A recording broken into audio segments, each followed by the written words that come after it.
What is going on, people? Welcome back, welcome back, welcome back. Here we are at it again. Good morning, everyone, and welcome back to another Thunder Pro live session. Today is Wednesday, July 29, 2026, and this is our midweek prep. Before we begin, I want to thank you, Thunder Pro, for continuing to support these educational sessions. And I want to thank you, all of you, for joining me live today. For those watching me for the first time, my name is Michele Rossi. I'm a quantitative trader, investor, and financial educator. During these sessions, my objective is not to predict every candle. My objective is to build a process. We analyze the fundamentals, study the relationships between different markets, evaluate sentiment, and only then look for a possible technical execution. This is the FAST method: fundamental, intermarket, sentiment, and technical analysis. The first part of today's session is particularly important because I want to return briefly to the preparation we had completed on Monday. Of course, it is recorded, so you can go back and fact check every word I say and I said. I want to show you why preparing scenarios before an economic release is much more useful than reacting emotionally after the number appears. On Monday, we identified two important events ahead of the Federal Reserve. The first was the durable goods order. The second was the consumer confidence. We said very clearly that we would not interpret these reports simply as positive or negative. We would compare the results with expectation and, most importantly, observe the reaction in the dollar, treasury yields, Nasdaq, and gold. On Monday, durable goods order increased by 0.3%. The market expected an increase of 1.6%, while the previous result was minus 4%. So, the result was positive compared with the previous month, but significantly weaker than expected. And this was exactly the mixed scenario we had prepared. On one side, the return to positive territory indicated that we were not seeing another major collapse in investment. On the other side, 0.3% was not strong enough to confirm the acceleration expected by the market. That could reduce part of the pressure on yields and Federal Reserve, but it could also introduce doubts about the real strength of economic growth.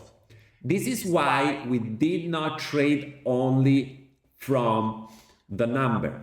We waited for the market reaction, and this is the trade that I took live with my private members inside of my community. Find more about it on my YouTube page or my Instagram page. Around this area right here, what we did, we created a range, an orb range. As always, this is the range. Look, let me keep it a little bit cleaner right here. I might have moved this thing. Okay, this was the range. This was the anchored VWAP to the first candle. First candle was this one right here. There it goes. What happened? The price pushed up. It failed to create a higher high and then come back below the VWAP, right? I did not enter here. I entered right, I believe right here. There it goes. Stop was right here. And what happened was that the price created the first 15-minute range, tried to break below, but didn't close below, and it went straight back up to the opening VWAP. Then it started to create lower lows again. I entered on the first bearish candle right here. Many members entered somewhere around right here, and other people also entered on the close of the 5 minute below the orb range as I teach. So can be also a mechanical strategy, very simple and effective. We're gonna go back to this strategy later on, but basically you're gonna enter when the first 5-minute candle close above or below the range. You can put your stop loss to the midline, onto the other range of the orb, and target a 1-to-1, 1-to-2 risk reward based on what kind of account you're trading. So if you're trading props, you would prefer, you're on a challenge phase, you might want to try to target, have a higher win rate rather than a big, huge 1-to-2, 1-to-3, 1-to-4 risk to reward. Okay, so the next day, on Tuesday, we got the consumer confidence. We received another confirmation. Consumer confidence fell to 90.8. The market expected 92.4, while the previous reading was 92.2. Once again, the result was weaker than expected. This suggests that American consumers are becoming slightly more cautious. Weaker confidence can reduce pressure on demand, economic growth, and eventually inflation. But this did not automatically mean buy Nasdaq or buy gold. At the same time, we still had oil, geopolitical tensions, treasury yields, the dollar and technology sector risk. The market respected the structure. Once again, we prepared on Monday, and the trades we took on the Nasdaq and also on gold did not come from predicting the economic numbers. They came from the confirmation that appeared after the releases. This is the most important point. We were not right because we guessed the number. We had a plan for the different possible outcomes, and we followed the market when price action and intermarket confirmation became aligned. Preparation before the news, confirmation after the news, execution only when the risk made sense. So on Tuesday, yesterday, we took 3 trades. One was a quick scalp into the upside right before the opening. I wanted to catch back on this VWAP. So the news came out at 4 p.m. but the market discounted right before. So we took these buys, small scalp, but it did not work. We entered, I believe, right here at 305, but it did not work. We hit a stop loss few moments later. I believe it was something like this. This was the resistance, right? So we took one stop loss right at the beginning. This was a super risky trade, and I took it only on the challenge account. Then, after that, everything was aligned. Dollar was rising, yields was rising, the VIX was falling. And so we waited the first 5-minute orb. We had volume, we had momentum. We also used the bookmap, so order flow and the heat map. And we entered right at the break of the 5-minute orb. The same strategy I teach here for free every week. 3 times a week, actually. And we're also coding it one, so you don't want to miss Friday. On Friday, we're gonna have the second lesson. So first breakout of the orb, we entered aggressively. We took a 1 to 2.5 risk to reward, taking partials along the way, and we re-entered on this pullback and break. So we took a total of a 3R. Okay, so we got a 4R minus 1 loss, 1R. So totally 3R for the day. All based on news, intermarket, fundamental, geopolitical, macroeconomics, sentiment, and then only technical execution, right? Is this clear? Is there any question about it? Cool. So today environment is as follows. We are on Wednesday. This is the central day of the week. At 4:30 in the afternoon, Italian time, we receive crude oil inventories.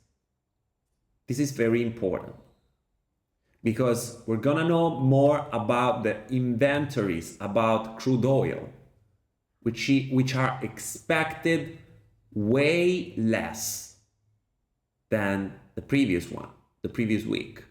And with raising concerns, again, in the Middle East, and oil started to push back up, this is an important release we want to pay attention to, right? Then, I expect the market today at the opening to be slightly choppy, sideways. Because at 8 o'clock, we received the Federal Reserve interest rate decision and the FOMC statement. At 8:30, the press conference begins. The Federal Reserve is expected to leave rates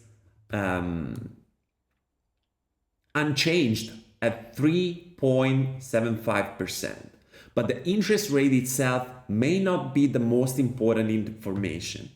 An unchanged decision is already expected by the market.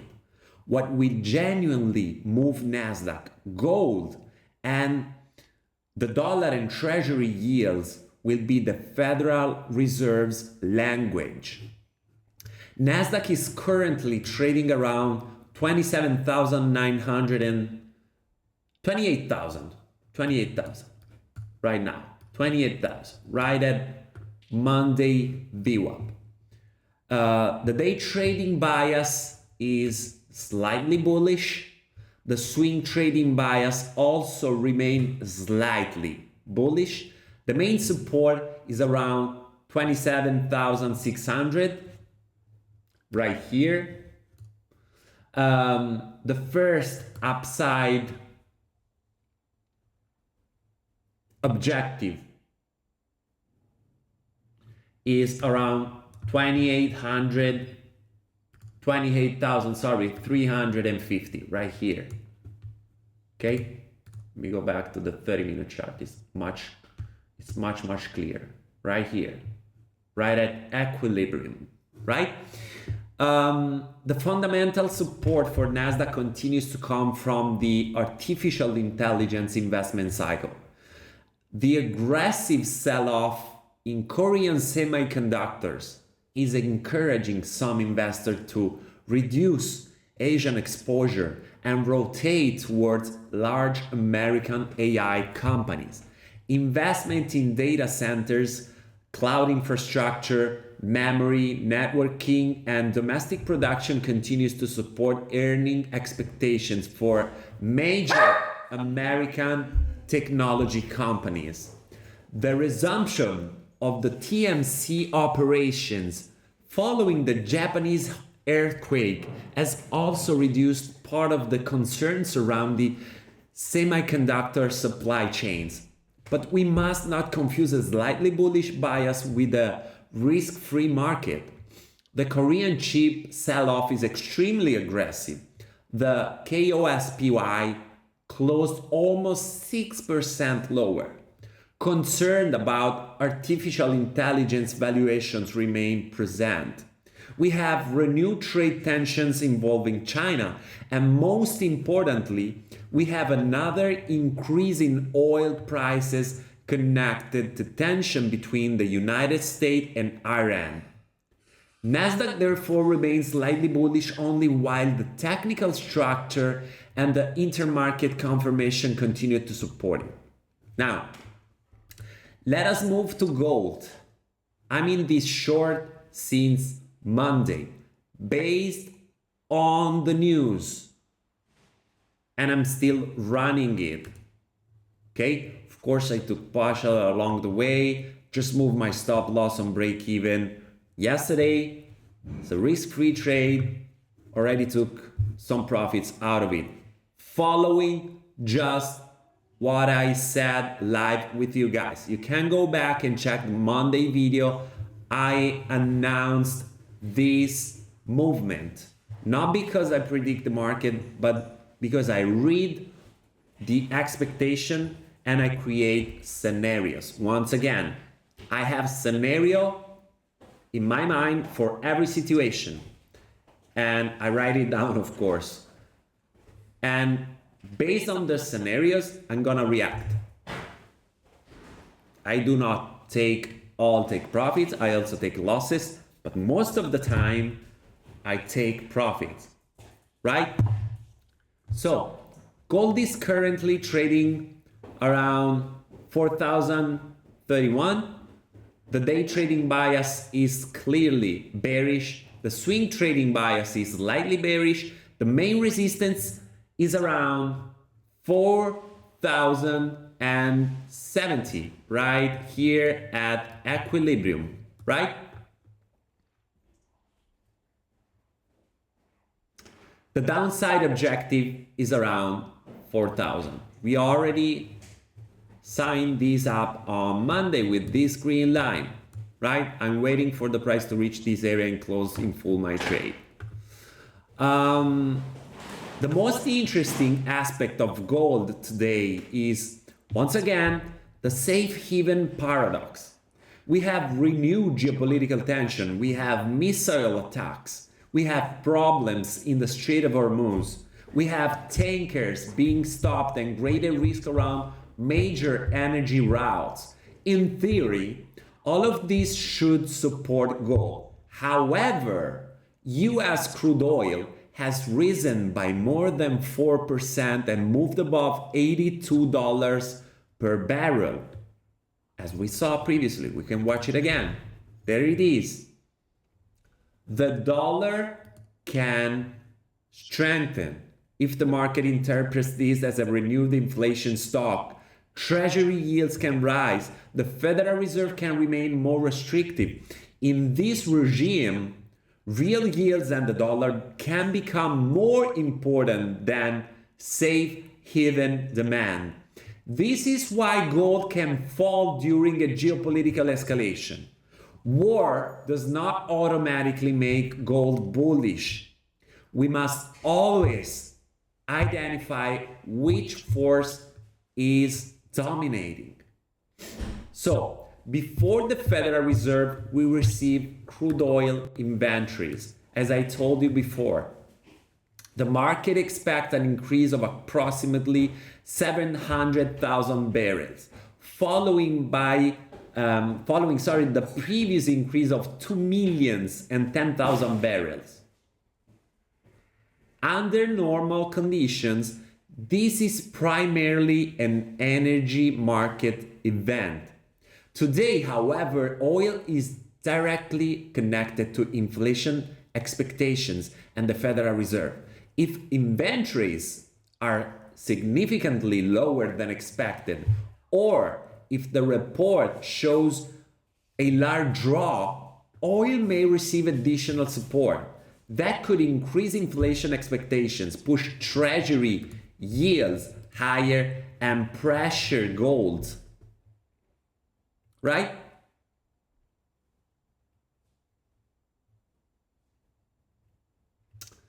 So, for gold, the reaction would once again depend on the dollar and the real yields. If inventories increase more than expected, oil may lose part of its recent premium. That could reduce inflation pressure and create a more favorable environment for Nasdaq. But we must remain careful. At the moment, a single headline involving Iran, Hormuz, tankers, or military attacks can easily become more important than the scheduled inventory report. Then, at 8 o'clock, we received the Federal Reserve decision. The market expects rates to remain unchanged at 3.75%. We must therefore focus on the statement. I want to observe 5 elements. First, how the Fed describes inflation. Second, how much importance it gives to the recent increase in oil prices. Third, how it interprets the strength of the labor market. Fourth, whether it acknowledges the weakness in durable goods order and consumer confidence. 5, whether it keeps the possibility of future rate hikes open. The market does not only want to know what the Federal Reserve will do today, it wants to understand what the Fed may do during the next meeting. In the first scenario, the Federal Reserve leaves rates unchanged and acknowledges that some measures of demand are slowing. It may highlight improving inflation conditions or reduce the emphasis on the need for additional rate hikes. In that case, we may see lower treasury yields and a weaker dollar. This combination would generally be positive for Nasdaq. For gold, it would be constructive, especially if real yields fall. But I do not want to buy the first candle. I want to see whether Nasdaq can hold the move, build a higher low, and receive confirmation from volatility and treasury yields. On gold, I want to see a recovery above 4,070, accompanied by a weaker dollar and falling real yield. In the second scenario, the Federal Reserve still leaves rates unchanged but focuses on oil, inflation, and the strength of the labor market. It may explicitly keep the possibility of a future hike open.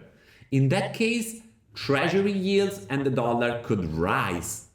That would pressure Nasdaq, particularly if the market loses 27,600. Gold could also continue lower towards 4,000 if it fails to recover 4,070. Bearish confirmation would not come from one candle. I want to see acceptance below the level, a failed recovery attempt, and a confirmation from the dollar, treasury yields, and volatility. Of course, then we have a third scenario. It's probably the most dangerous. The market interprets the 8 o'clock statement in one direction. Then, during the 8:30 press conference, one answer completely changes the narrative. The market may rise after the statement and fall during the press conference, or it may not do exactly the opposite. This is why the press conference is often more dangerous than the decision itself. The first candle does not necessarily represent the market's final conclusion. So, this said, my plan is very simple. I do not want to hold open position throughout the Federal Reserve decision. I want my exposure closed before 8 o'clock. Check on your account rules if you can trade news or you cannot trade, if you're swing trading, if you're scalping. So I want my exposure closed, right? I will not trade the first candle at 8. I will not trade impulsively at the beginning of the 8:30 press conference. I will wait for the market to reveal its interpretation. I will watch the US 10-year Treasury yields. I will watch the dollar. I will watch oil. I will watch the VIX. And for Nasdaq, I will also watch semiconductors and broader market participation. Only after that will I look for technical confirmation. For Nasdaq, the bullish scenario requires 27,600 to hold, to be reclaimed. I want to see higher lows. I want controlled treasury yields. I want a dollar that is not accelerating, and I want volatility to contract. In that case, the first objective remains 28,350. Right here. The bearish scenario requires acceptance below 27,600, not simply a brief liquidity sweep. I want to see the market lose the level, attempt to recover, and then fail again. If treasury yields, the dollar, and the VIX are also rising, the bearish scenario becomes much more credible. For gold, while price remains below the 4,070 and the dollar and treasury yields remain firm, the bias continues to favor selling rallies. The first objectives remain 4,000. The bullish scenario requires a recovery above 4,070.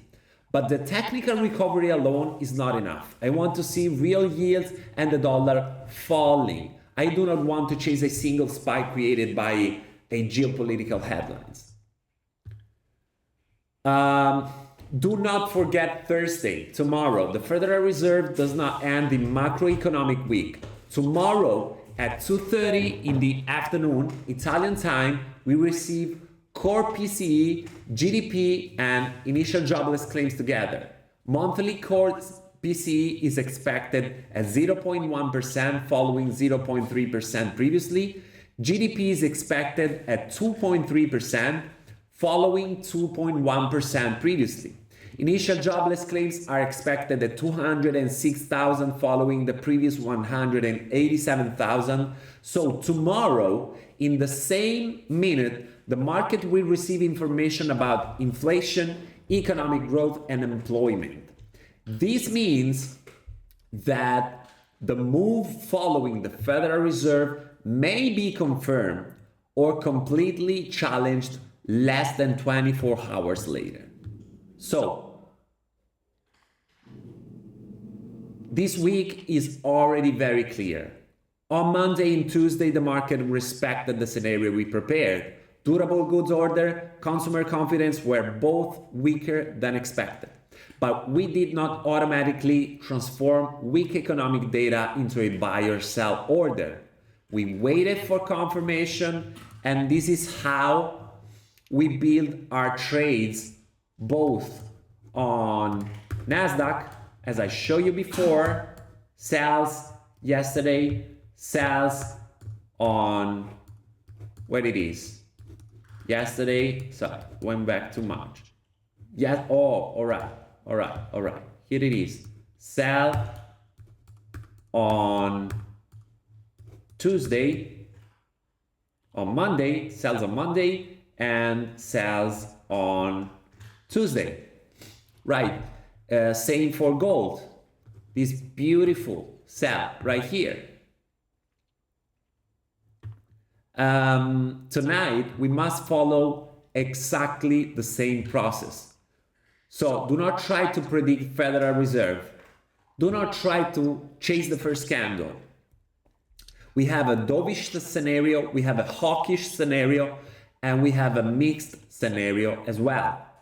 Then allow price, treasury yields, the dollar, oil, and volatility to show us which scenario is becoming real. As always, use a stop loss. Reduce position size around high volatility events. And remember that this live session is provided exclusively for educational purposes and does not represent financial advice. Thank you all so much, guys, for being here with me today. Thank you to everyone watching.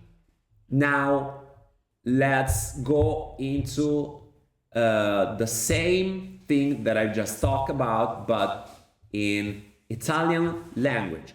Thank you guys. Remember to subscribe to the channel, to leave a follow, ask any questions. I will answer personally. So if something is not clear, you want a better explanation, or anything that comes up onto your mind about technical fundamentals and intermarket analysis, just ask.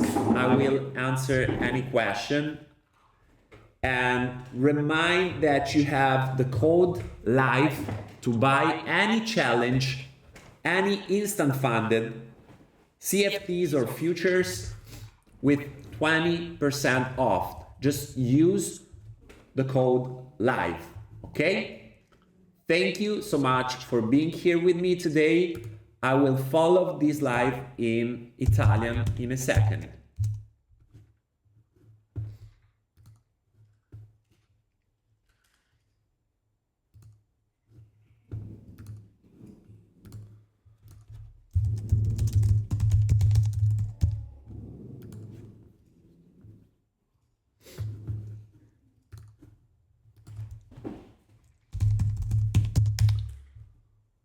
Here we go.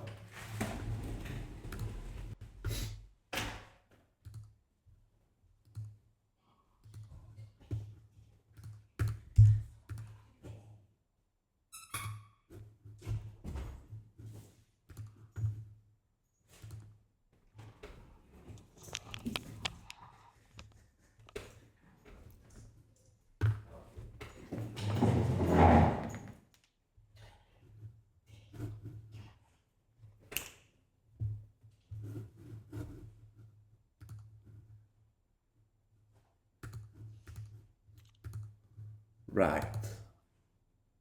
Are we streaming?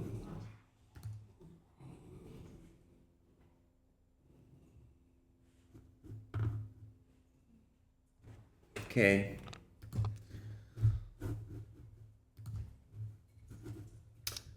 Bene, versione italiana, abbiamo appena fatto la versione inglese, adesso per il mio pubblico italiano, visto che me lo avete chiesto in tanti, andiamo ad affrontare la stessa preparazione in italiano. Grazie a tutti, buongiorno a tutti e bentornati in una nuova live di Funder Pro. Oggi è mercoledì 29 luglio, sono le 11:37 e questa è la nostra Midweek Prep. Prima di iniziare voglio ringraziare Funder Pro per continuare a sostenere queste sessioni educative e tutti voi per essere qui in diretta. Per chi mi segue per la prima volta, fatemi vedere se tutto funziona. Eccoci, sì, tutto funziona. Io sono Michele Rossi, sono un trader quantitativo, sono un investitore ed un educatore finanziario. Durante queste live il mio obiettivo è di darvi un processo, costruire un processo insieme. Analizziamo i fondamentali, osserviamo le relazioni tra i diversi mercati, studiamo il sentiment e solo alla fine cerchiamo una possibile esecuzione tecnica. È il mio metodo, il metodo FIST, F-I-S-T, fondamentali, intermarket, sentiment e tecnica. La prima parte della live di oggi sarà particolarmente importante perché voglio tornare per un momento sulla preparazione che ci siamo fatti lunedì. Se ve la siete persa vi basta andare sul mio canale YouTube e sul canale YouTube di Funder Pro e rivedervi la live, cioè sia in italiano che in inglese. Voglio mostrarvi perché preparare gli scenari prima delle notizie è molto più utile che reagire emotivamente dopo la pubblicazione del dato oppure non leggere proprio il dato. Lunedì avevamo identificato due eventi prima della Federal Reserve che ci sarà oggi, di cui parleremo. Il primo era il dato sugli ordini dei beni durevoli, il secondo era la fiducia dei consumatori di martedì. Avevamo detto chiaramente che non avremmo interpretato questi dati semplicemente come positivi o negativi. Avremmo osservato la differenza rispetto alle aspettative e soprattutto la reazione, eccoli qua, e soprattutto la reazione del dollaro, dei rendimenti del Nasdaq e dell'oro. Lunedì gli ordini di beni durevoli sono aumentati dello 0,3%. Il mercato si aspettava un aumento dell'1,6%, mentre il dato precedente era meno 4%, quindi il dato era positivo rispetto al mese precedente, ma nettamente inferiore alle aspettative. Ed era stato esattamente lo scenario misto che avevamo preparato. Da una parte il ritorno in territorio positivo indicava che non stavamo osservando un nuovo crollo degli investimenti, dall'altra lo 0,3% non confermava la forte accelerazione che il mercato si aspettava. Questo avrebbe potuto ridurre una parte della pressione sui rendimenti sulla Federal Reserve, ma poteva anche introdurre dubbi sulla reale forza della crescita. Per questo, che cosa abbiamo fatto? Abbiamo aspettato la reazione del mercato. Questo è il trade che abbiamo fatto lunedì all'interno della mia community privata sul Nasdaq. A vedere lunedì, perfetto, 2 ingressi. No, scusate, un ingresso. Il secondo ingresso era un esempio che stavo facendo prima in inglese. Il primo ingresso è stato questo qua. Quindi che cosa abbiamo fatto? Abbiamo aspettato, come sempre, l'apertura del mercato americano, primi 15 minuti, breakdown del ORB, opening range breakout a 15 minuti, retest del VWAP ancorato e tecnicamente siamo entrati portandoci a casa questo trade. Dicevo, alcuni dei ragazzi live con me sono entrati un pochino meglio, quindi direttamente sul VWAP, magari hanno fatto un risk reward di 1 a 1 perché, come sapete bene, dipende, il risk reward è, il risk reward e quindi di conseguenza il win rate è importante in base al dato, al environment. In base al contesto nel quale state facendo trading. Per esempio, se siete in challenge, volete preferire, almeno questo è quello che faccio io, un risk reward più basso e un win rate più alto, d'accordo? Questo la prop mi vorrà male per averlo detto, però è matematica e statistica. Viceversa, magari vi siete fatti tecnicamente un orb a 5 minuti, il vostro ingresso in quel caso sarebbe stato qua sotto, alla chiusura di questa candela, stop sul VWAP, sulla midline dell'orb, al range opposto. In ogni caso vi sareste portati a take profit. Questo è quello che è successo lunedì. Martedì invece abbiamo avuto un'altra conferma, abbiamo avuto la consumer confidence, la fiducia dei consumatori, scesa a 90,8, il mercato si aspettava 92,4, il dato precedente era 92,2. Anche in questo caso il dato è risultato più debole delle attese. Questo suggerisce che i consumatori americani stanno diventando leggermente più prudenti e una fiducia più debole può ridurre la pressione sulla domanda, sulla crescita e in prospettiva anche sull'inflazione, ma anche questo non significava automaticamente compra Nasdaq oppure compra oro, perché contemporaneamente avevamo petrolio, tensioni geopolitiche, rendimenti, dollaro, rischio tecnologico. Il mercato in questo caso ha rispettato la struttura che avevamo preparato lunedì e anche i trade che abbiamo preso sul Nasdaq e sull'oro non sono nati dalla previsione del dato, sono nati dalla conferma successiva alla notizia. Quindi questo è il punto più importante. Questi trade che abbiamo preso martedì, anche questi sono registrati, li prendiamo in privato, in Academy, nel mio gruppo privato e poi dopo vengono resi pubblici, li trovate sul mio canale YouTube. Un buy molto aggressivo prima dell'apertura del mercato, era un trade ad alto rischio, abbiamo preso consapevoli con un rischio molto basso e successivamente conferma del trend sempre con l'orb, continuazione verso il basso, abbiamo preso addirittura 2 trade. Un trade al primo breakdown dell'orb e poi successivamente un altro trade in ritracciamento sul VWAP. Quindi di continuazione abbiamo scalato dentro la posizione, aperto altre operazioni di vendita. Quindi come vedete gli stop loss ci sono, non è che prendiamo solo take profit, e questo invece è il trade sul gold che ci siamo presi lunedì. ancora sono dentro, il mio target è 4.000, ma adesso ne parliamo. Perché tutto questo? Perché abbiamo creato un piano per ciascun risultato possibile. Abbiamo seguito il mercato quando la price action e le conferme intermarket si sono allineate. Preparazione prima della notizia, conferma dopo la notizia. Esecuzione solo quando il rischio ha senso. Quindi passiamo ad oggi. Questa è la giornata centrale della settimana. Alle 16:30 avremo le scorte di petrolio, dopo ne parliamo. Alle 20 abbiamo la decisione sui tassi di interesse della Federal Reserve e il comunicato dell'FOMC, ancora più importante. Alle 20:30, ancora più importante, inizierà la conferenza stampa. La decisione attesa è di lasciare i tassi invariati al 3,75%, ma il tasso in sé non sarà necessariamente l'informazione più importante. Il mercato si aspetta già una decisione invariata. Quello che muoverà realmente il Nasdaq, l'oro, il dollaro, i rendimenti sarà il linguaggio della Federal Reserve. Quindi, in questo momento il Nasdaq si trova intorno a, andiamoci, 27.960. Il bias intraday è leggermente rialzista, anche il bias swing rimane leggermente rialzista. Il supporto principale è in area 27.600, il primo obiettivo rialzista è qua sopra a 28.350. Il supporto fondamentale del Nasdaq arriva ancora da cosa?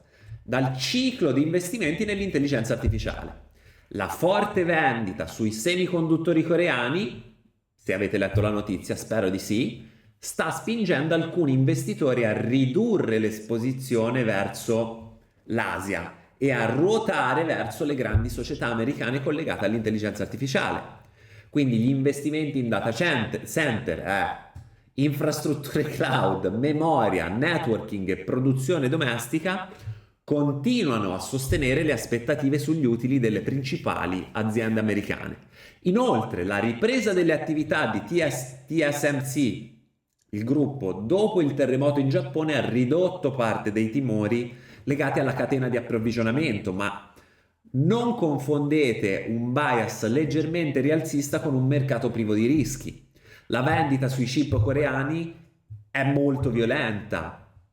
KOSPI ha chiuso in calo, KOSP,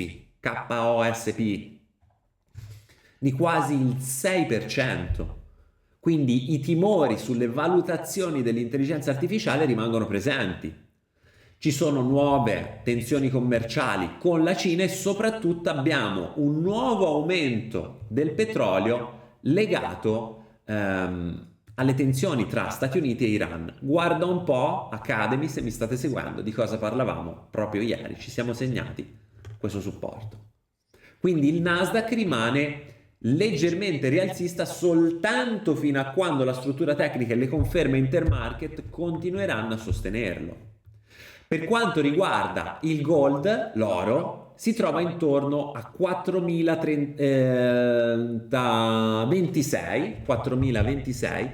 Il bias intraday è ribassista. Attenzione, quello che state vedendo non vi tornerà il prezzo, è il micro gold futures sul COMEX. Io le analisi le faccio sui futures, la price action sui CFD è praticamente la stessa, quindi riportate i vari livelli se state facendo trading sui CFD. Il bias intraday è evidentemente ribassista, il bias swing è evidentemente leggermente ribassista. La resistenza principale è in questa zona qua, ad equilibrium su 30 minuti a 4.070. L'obiettivo ribassista rimane 4.000, che è il mio target per chiudere totalmente questo trade, che ho già portato a break even, ho già preso parziale lungo la via. La parte più interessante dell'oro oggi è ancora una volta il paradosso del safe haven. Abbiamo nuove tensioni geopolitiche, abbiamo attacchi missilistici, abbiamo problemi sullo stretto di Hormuz, abbiamo petroliere fermate, un aumento del rischio sulle principali rotte energetiche. Ma perché l'oro non sale? Tutto questo dovrebbe sostenere l'oro. Ma il petrolio americano è salito di oltre 4%, superando gli 82, siamo a 83 in questo momento, 4,77% dollari a barile. Se il mercato interpreta questo movimento come un nuovo shock inflazionistico, i rendimenti salgono, possono salire, lo stanno facendo. Andiamo sui 30 minuti, lo vediamo meglio. Il dollaro può rafforzarsi, continuare a rafforzarsi. La Federal Reserve può mantenere una posizione più restrittiva. Di conseguenza, in questo regime, rendimenti reali, dollaro, possono diventare più importanti della domanda di protezione. Questo è il motivo per cui l'oro può scendere anche durante un'escalation geopolitica. La guerra non rende automaticamente l'oro rialzista. Mi raccomando, dobbiamo sempre osservare quale forza sta dominando. Come vi dicevo prima, alle 16:30 oggi pomeriggio abbiamo le scorte di petrolio. Il mercato si aspetta un aumento di circa 700.000 barili dopo l'aumento precedente di 2 milioni e 10.000 barili. Normalmente si tratta soprattutto di un evento per il mercato energetico. Oggi, però, il petrolio è direttamente collegato alle aspettative di inflazione e della Federal Reserve. Se le scorte risultassero molto inferiori alle attese oppure mostrassero un forte calo, il petrolio potrebbe ricevere ulteriore sostegno. Questo potrebbe aumentare le aspettative di inflazione, spingere i rendimenti verso l'alto e creare pressione sul Nasdaq. Per l'oro la reazione dipenderebbe ancora una volta da dollaro e rendimenti reali. Se invece le scorte aumentassero più del previsto, il petrolio potrebbe perdere una parte del premio che ha già accumulato.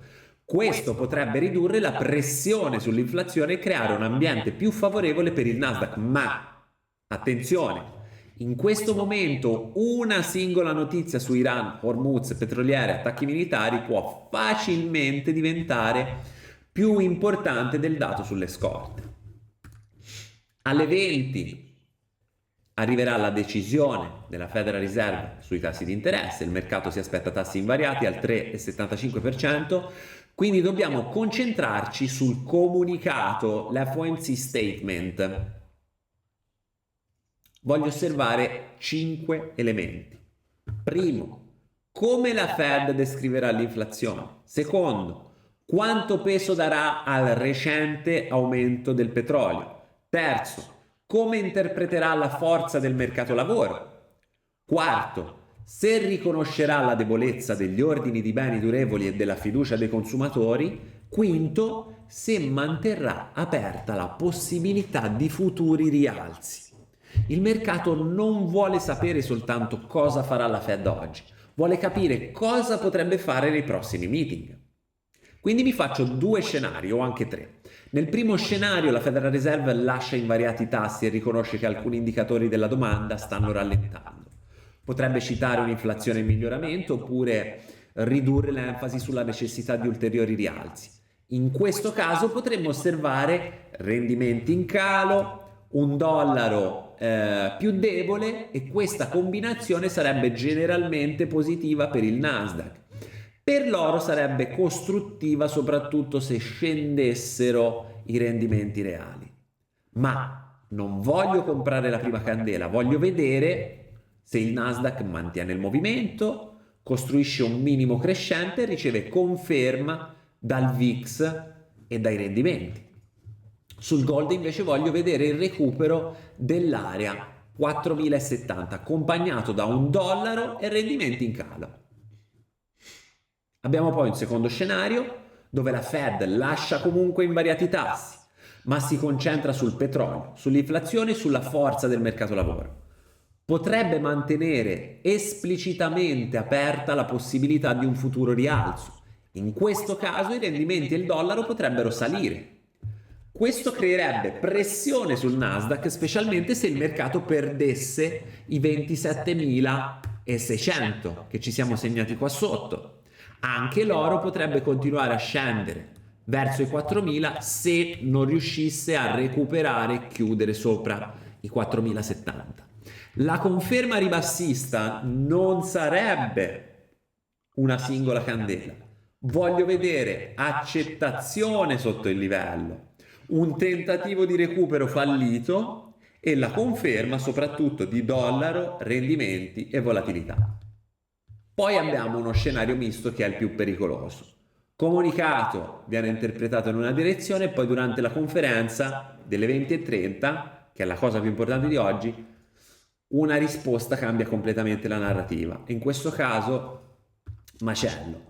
Qual è il mio piano operativo? Molto semplice.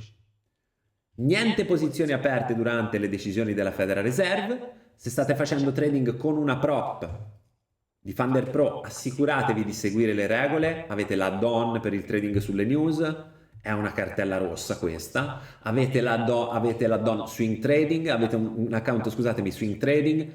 Se fate trading, riducete le vostre posizioni, fate attenzione, mi raccomando. Io non farò trading sulla prima candela delle 20, non farò trading impulsivamente all'inizio della conferenza stampa delle 20:30, aspetterò che il mercato mostri la sua interpretazione, osserverò il rendimento dei treasury a 10 anni, osserverò il dollaro, osserverò il petrolio, osserverò il VIX e sul Nasdaq osserverò anche i semiconduttori e l'ampiezza del mercato. Dopo cercherò una possibile conferma tecnica. Qual è il piano sul Nasdaq? Lo scenario rialzista richiede la tenuta o il recupero dei 28.000, ecco, non ci leggevo, ho zoomato un po', dei 28.000. Voglio vedere minimi crescenti, voglio vedere rendimenti controllati, voglio vedere un dollaro che non accelera e voglio vedere la volatilità che si alzerà a rientrare. In quel caso il primo obiettivo rimane 28.350 qua sopra. Lo scenario ribassista richiede invece accettazione sotto i 27.600. Quindi non una raccolta di liquidità veloce, voglio vedere il mercato perdere il livello, provare a recuperare e fallire. Se contemporaneamente i rendimenti dollaro e VIX salgono, lo scenario ribassista diventa molto più credibile. Per l'oro invece, finché il prezzo rimane sotto i 4.070 e il dollaro e i rendimenti rimangono forti, il bias continua a favorire la vendita dei rimbalzi, quindi per ogni rimbalzo si vende. Lo scenario rialzista richiede invece il recupero dei 4.070, ma il recupero tecnico da solo chiaramente non basta. Voglio vedere rendimenti e dollaro scendere. Non voglio inseguire uno spike prodotto da una notizia geopolitica o da una headline dell'FOMC, d'accordo? Non dimentichiamoci poi di giovedì. La Federal Reserve non chiude la settimana macroeconomica. Domani, 14:30, contemporaneamente core PCE, PIL e richieste iniziali di sussidi di disoccupazione. Il core PCE mensile è atteso allo 0,1% dopo lo 0,3 precedente, il PIL è atteso al 2,3% dopo il 2,1 precedente, le richieste di disoccupazione sono attese a 206.000 rispetto ai 187.000 precedenti. Quindi domani riceveremo nello stesso momento informazioni su inflazione, crescita e lavoro. Questo significa che il movimento successivo alla Fed potrebbe essere confermato oppure completamente messo in discussione meno di 24 ore dopo. Quindi la situazione è già molto chiara. Lunedì e martedì il mercato ha rispettato gli scenari che avevamo preparato. Durable goods e consumer confidence sono risultati più deboli delle aspettative, ma non abbiamo trasformato automaticamente dei dati deboli in un buy and sell, abbiamo aspettato la conferma ed è così che abbiamo costruito le nostre posizioni di sell sia sul Nasdaq che sul Gold. Questa sera dobbiamo mantenere lo stesso processo. Non cercare di prevedere la Fed, non cercare di inseguire la prima candela. Ci siamo preparati 3 scenari: dovish, hawkish e misto. E poi lasciare che siano il prezzo, i rendimenti, il dollaro, il petrolio e la volatilità mostrarci quale scenario sta diventando reale. Come sempre, utilizzando uno stop loss, chiaramente. Grazie ancora per avermi seguito. Se avete domande lasciatele qua sotto, risponderò ad ogni singola domanda personalmente. Grazie a Funder Pro, a tutti voi per essere qui, e vi ricordo che in questo momento avete lo sconto del 20% su qualsiasi prop Funder Pro instant funded, quindi siete subito live, non dovete superare nessuna challenge. Sulle challenge classiche, una step, 2 step, sui futures, quindi Funder Pro Futures, vi basta usare il codice LIVE, LIVE, per ottenere il miglior sconto. Vi ringrazio nuovamente di aver partecipato, ci vediamo venerdì pomeriggio, scusatemi, alle 12 italiane, sempre alle 12 italiane, dove andremo avanti con lo sviluppo di un bot, di una strategia automatica, dove passeremo all'ottimizzazione, la validazione della strategia, per poi fare il deploy la settimana successiva. Grazie a tutti e ci vediamo venerdì mattina alle 12. Buon trading!